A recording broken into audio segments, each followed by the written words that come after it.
You're listening to Heroes of Healthcare, a series about the bold, selfless, and innovative individuals who are serving our communities with compassion and care. This episode is sponsored by Jackson & Coker Locum Tenens. If you are seeking interim physician or advanced practitioner coverage at your facility, or are a practitioner who is looking for more work-life balance, visit them at jacksonandcoker.com to learn more about their services. Now, let's get into the show.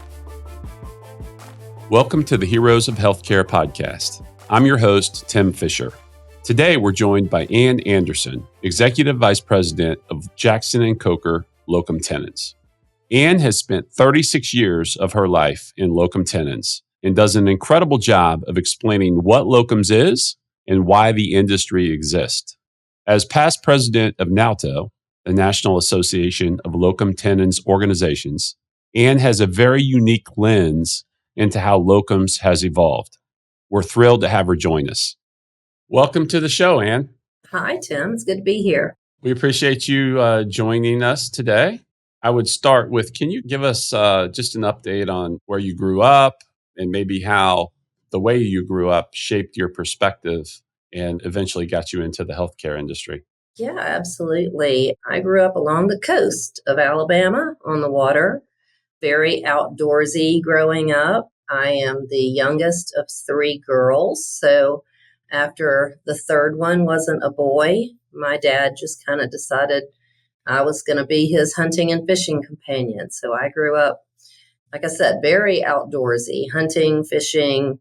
And I think that shaped a lot of just my view of the world and the environment. I'm an environmentalist, not in the way many people think. I am a hunter and a fisher. I guess really I'm a conservationist. And that shaped a lot of the way I see the world. My parents were also the children of Depression era parents. So we grew up very frugally and we grew up appreciating everything that we have. And, I think that kind of lent itself into, I don't really know that this was a choice of careers. It just kind of happened. And 36 years later, it's been a wonderful experience to be working around the healthcare industry. And I think that growing up with parents who were very hard workers, didn't take anything for granted, kind of shaped those thoughts. Absolutely. Your life story is fascinating and it's a great success story. And I wonder if you would share a little bit, fast forward, you grew up on the coast and as you said, kind of that shaped who you are. But you started at Medical Doctor Associates, I think you said 36 years ago. And then you just had an incredible career there. And let's start there. Can you share how you found MDA and then how you progressed there? Yes. So I had just married my husband of now 36 years in December, moved to Atlanta in January. And the short answer is I answered an ad, a help wanted ad in the Sunday Atlanta Journal-Constitution. Back when people used to do that. Yes. So it was early 1988. And so my husband and I would run out on Saturday and get the newspaper. And because we knew we were moving to Atlanta at that point, we were still in Alabama, and look for jobs. And so I answered an ad for an office manager / administrative assistant and interviewed with the founder of Medical Doctor Associates, Ken Shumard. And he must have been impressed because I was called back for a second interview with his wife. And that was the real test. That's serious. Yes. Yeah. That's the way it started. I got the job. When I started, there were 4 of us. I answered the phones. I was the only one with a computer. So I did all of the contracts, got them ready to send out. We knew that if we kept our contracts down to 3 pages, that was an ounce to be mailed. So it only took 1 stamp to actually mail the contract out and then hope that it was mailed, signed and mailed back to us. Yeah, even before we had a fax machine. So you started as the office manager, one of the first four employees at Medical Doctor Associates, and then walk us through the progression because the story is an incredible story to where you were interim president of the company and executive vice president for years at the company. So you don't just go from office manager to leading the company. How did that play out? Well, so there was a lot of luck involved, being in the right place at the right time. In 1988, our industry was just starting.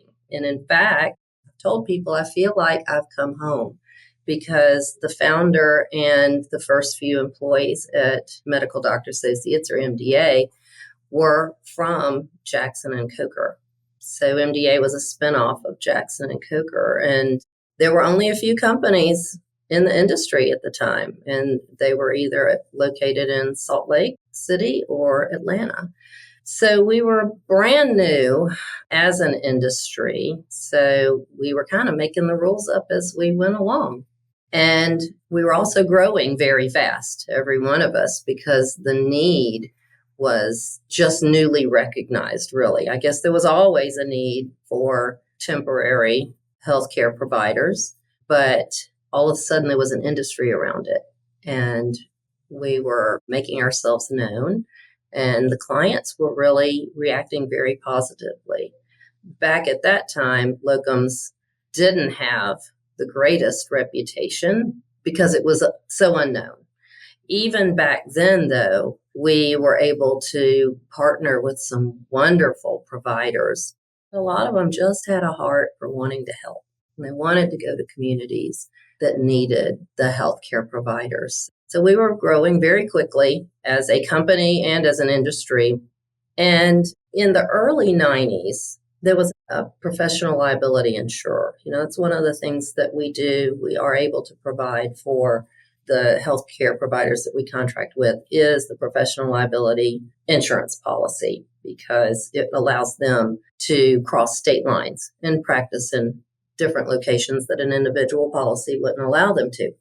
But this particular insurance company, when you paid your premium to them annually, you also paid what they called a risk management fee. And this fee funded 3 educational meetings a year. And that program was teaching me so much about risk management, just about risk in general, about insurance policies, about risk funding. I learned so much. They had speakers who were in the White House, in the cabinet level speakers, senators, economists.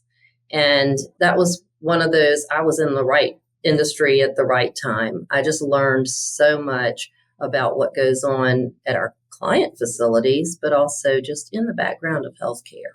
And, when you're a small company and there are only 4 of you, everybody just pitches in to get everything done. So one of the things that I tell anyone that I mentor or that I'm working with, if they want to move up in the company, learn everything. Whether you're a recruiter, ask questions. If you're a recruiter, ask questions about everybody else's jobs. Learn your job and do it well, but ask questions about what's going on in other parts of the company. The more you know, the more skills and knowledge you gather, and the more you can do. So just ask a lot of questions. There were a lot of questions back in the 90s. And like I said, we were kind of making it up as we went along. Yeah, to that point, you're executive vice president at Jackson and Coker, but you led Medical Doctor Associates for a time. And I wonder how your leadership style has been shaped by the fact that you started as the office manager, you were in a support role, and you've done all the different functions and worked your way up in the organization. I imagine that shapes how you treat people, the respect that you have for every role. Can you elaborate on that a little bit? Well, yeah, in the end, this is why we are an industry that is centered around helping people.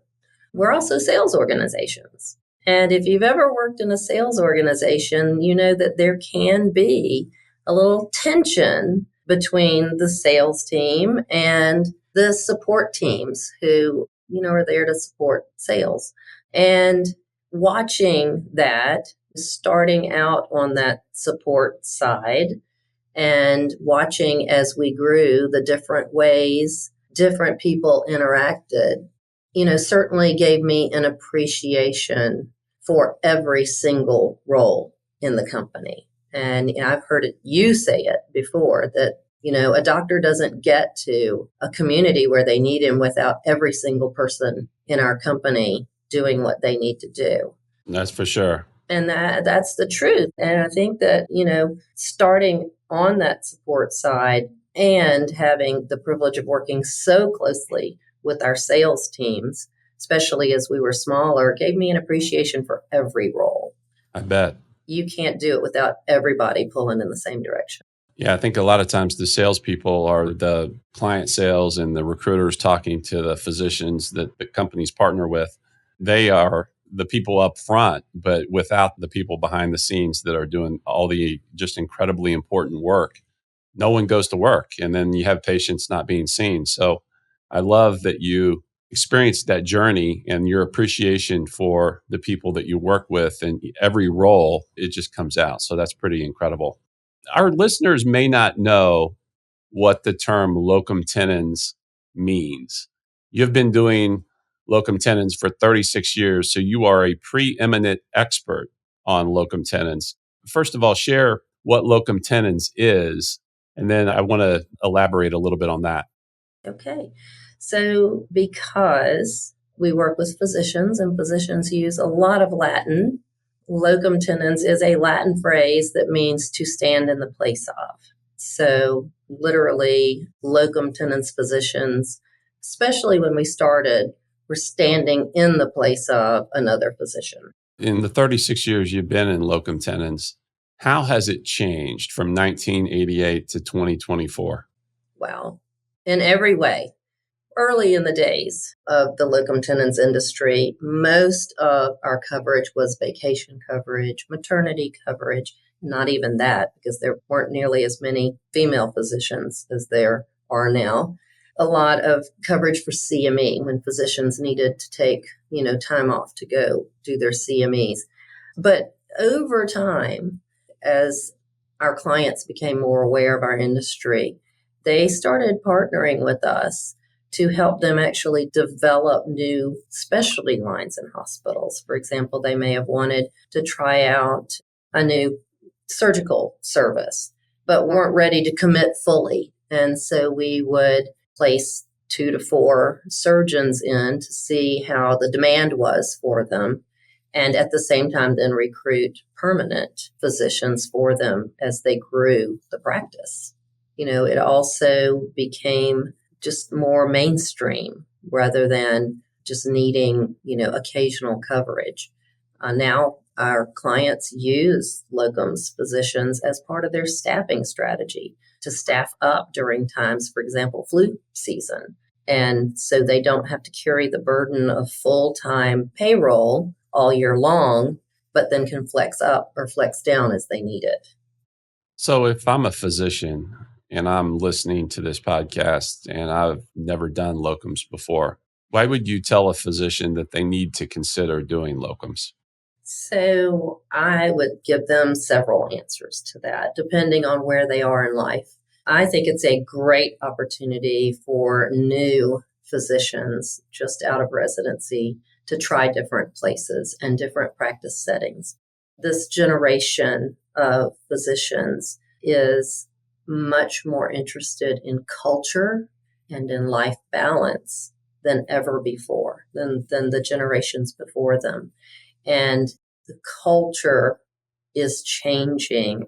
Hospitals historically haven't maybe had the best culture, believe it or not, behind the scenes for their physician staff, but the newer physicians are demanding that. They also want that work-life balance. It's not like Marcus Welby anymore, where you hang up your shingle and go into practice and you're on call 24/7 for your patients.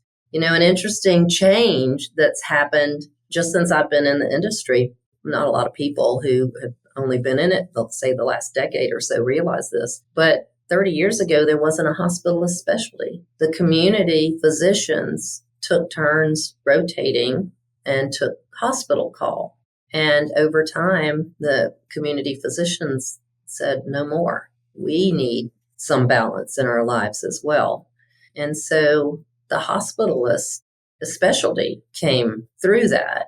And I can remember when we first started researching, what is this hospitalist specialty and what is the need going to be for this? And we started hearing clients talking about it. And now there are specialties within the hospitalist specialty. So, a lot has changed. And then I talked about speed. When years ago, when we would help our clients with the privileging process with the physicians, a lot of the verification was just literally providing a copy of a diploma or a copy of a license. And that was considered verification. With the internet, and when more and more state medical licensing boards and then the specialty boards started putting that information on their websites, then that speed of verification really sped up. You could literally had the verification at your fingertips from the primary source instead of asking the physician to mail copies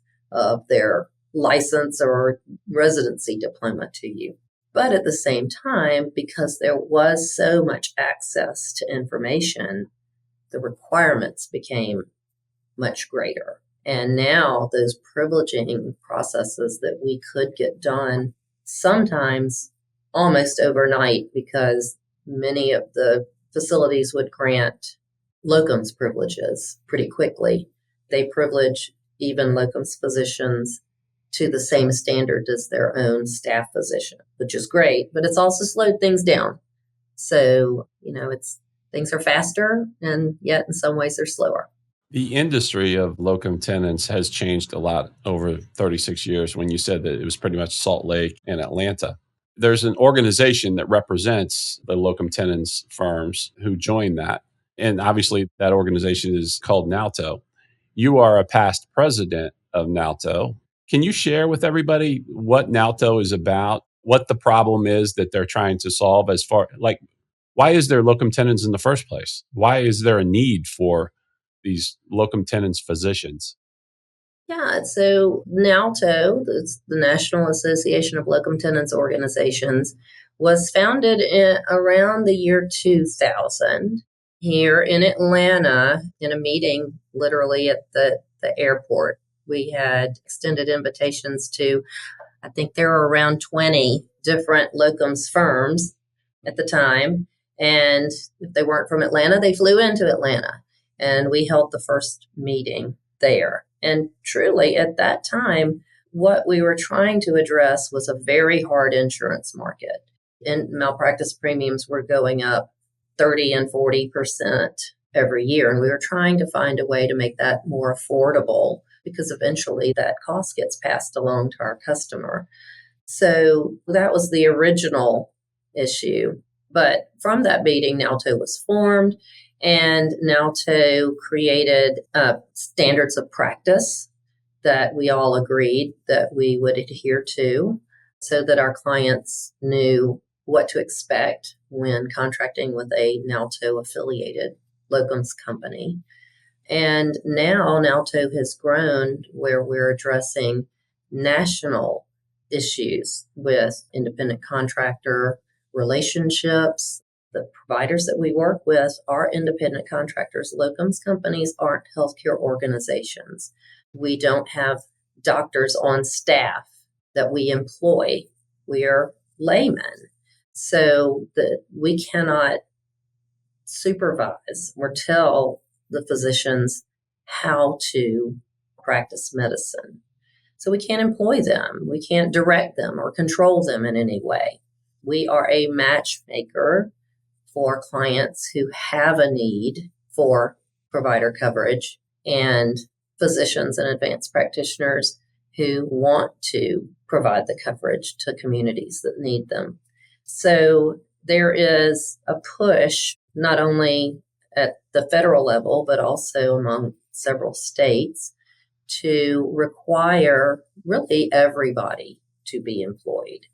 And it just doesn't work in our industry. Like I said, we can't supervise or tell a physician how to do their job. And so NALTO is actively working at the federal level and now many members at state levels to explain this to our legislators and how this works and how if we are required to employ the physicians, it will change our model and make it much more difficult for us to be able to provide the services that we provide. Also, it make it much harder for the physicians to actually work in that model because some of them are already, many are already employees of a medical staff, are allowed to work as an independent contractor on the side, but not have a second employer. That wouldn't work for them. So NALTO is addressing a lot of those issues. I grew up in a small town in Illinois, had a little hospital that, when physicians become a doctor, they probably don't even know of this hospital. So there's a lot of inequities in our system around the country. And how do you see locums helping solve or trying to help solve that problem? Yeah, so years ago when we started, the issue was not as much a physician shortage like we have now, and we do have a physician shortage now, but it was a maldistribution of physicians, just like you described. The small towns, many of them didn't even have a doctor in their county. And in fact, even today, there are many counties in our state, Georgia, that don't have a hospital in them at all. People have to travel 50, 100, 150 miles to get to the closest hospital. And our industry is helping that maldistribution, if you will, because we're the ones that know about those little community hospitals out there. And they don't have the resources to recruit doctors from within their own state, much less throughout the United States. And we do have resources. We know doctors who are retired and still want to keep their skills up. And so we bring those communities that have the need together with the physicians, and they could be from the other side of the country, bring them in to provide the care that that community needs.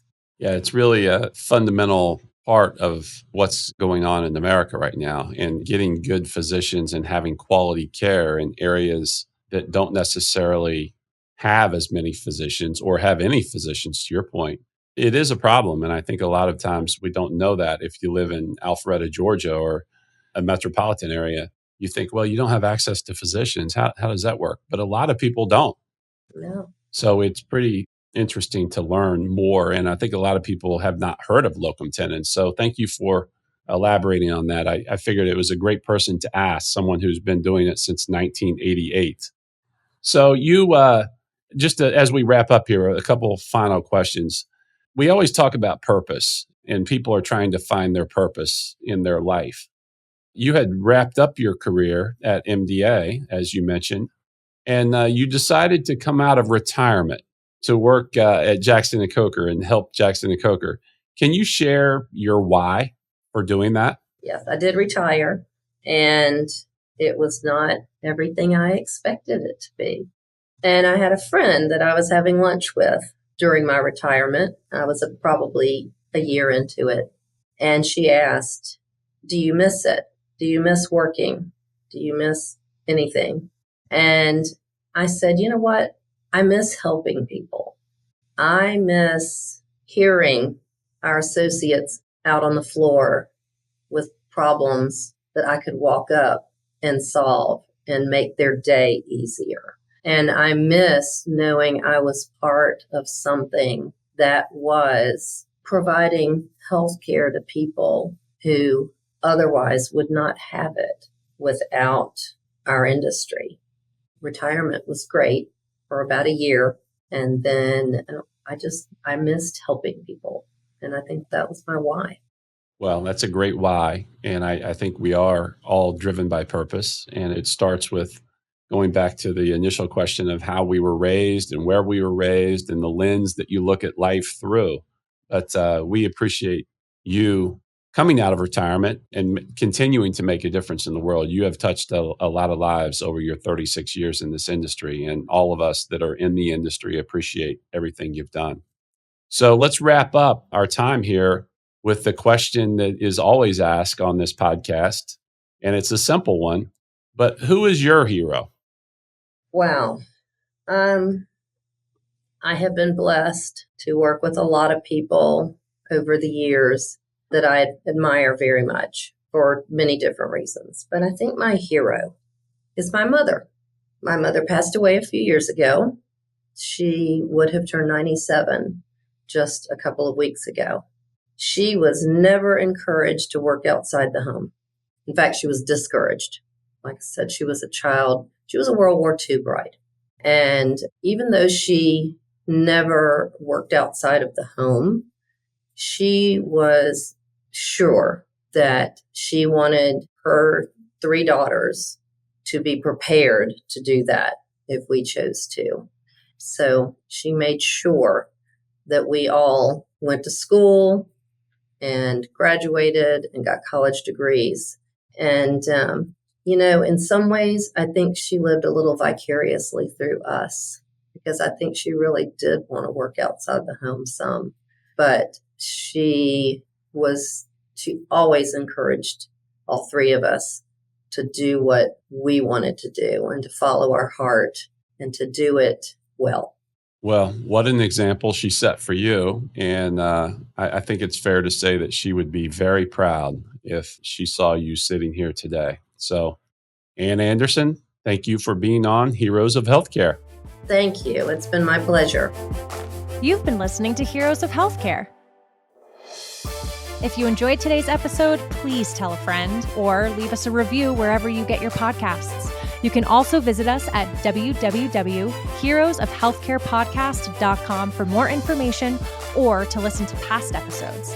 Thanks again to our sponsor, Jackson & Coker Locum Tenens, providing interim physicians and advanced practice staff for over 40 years.